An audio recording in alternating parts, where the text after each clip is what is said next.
Le plan secret de Tshisekedi pour éjecter le Rwanda, c'est le séisme diplomatique de ce début d'année 2026, alors que Louise Mushikiwabo vient d'officialiser sa volonté de rempiler pour un troisième mandat à la tête de la francophonie. La République démocratique du Congo a décidé de sortir les griffes. Patrick Muyaya Katembwe, le porte-parole du gouvernement, vient d'annoncer que Kinshasa ne sera plus spectateur. Mais attention, cette annonce n'est pas un coup de tête. Elle intervient quelques jours seulement après le passage de Félix Tshisekedi Tshilombo à Paris. Alors, la RDC a-t-elle obtenu le feu vert de Macron pour faire tomber le Rwanda?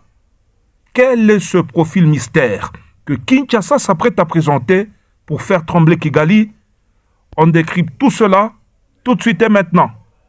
Depuis 2018, le Rwanda dirige l'Organisation internationale de la francophonie. Mais en 2026, le vent a tourné. Kinshasa ne supporte plus de voir la plus grande organisation francophone dirigée par un pays accusé par l'Organisation des Nations Unies d'agression sur son propre sol. Pour Patrick Muyaya Katembwe, c'est une question de cohérence.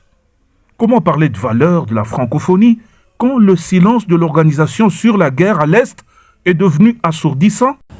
Le deuxième volet de sa note portait sur notre stratégie diplomatique et enjeux liés à l'élection à la tête de l'Organisation internationale de la francophonie. Au regard des échéances du 15 juin 2026 pour les dépôts de candidatures, de novembre 2026 pour l'élection du secrétaire général de cette organisation, il a passé en revue les actions engagées jusque-là et celles en perspective, tout en formulant des recommandations pertinentes visant à permettre à notre pays d'assumer pleinement son leadership au sein de cette organisation, donc la francophonie. Ainsi donc, la République démocratique du Congo présentera un candidat au poste de secrétaire général de l'Organisation internationale de la francophonie. La RDC veut transformer son poids démographique, premier pays francophone au monde, en poids politique. Et pour ça, il faut reprendre les commandes. Regardez bien l'agenda. Félix Tshisekedi était à l'Élysée le 23 janvier 2026. Coïncidence? Certainement pas. En diplomatie, on ne lance pas un défi de cette ampleur sans avoir tâté le terrain chez le principal bailleur de l'organisation, la France. L'analyse. Après avoir boudé le sommet de Villers-Cotterêts en 2024, Tshisekedi est revenu à Paris avec un argument de poids. Si vous voulez que la RDC reste le poumon de la francophonie, arrêtez de soutenir aveuglément Kigali. L'assurance affichée par Patrick Muyaya laisse penser que Kinshasa a reçu, sinon un soutien, du moins une garantie de neutralité de la part d'Emmanuel Macron. La France semble enfin comprendre qu'elle ne peut pas se fâcher avec 100 millions de locuteurs.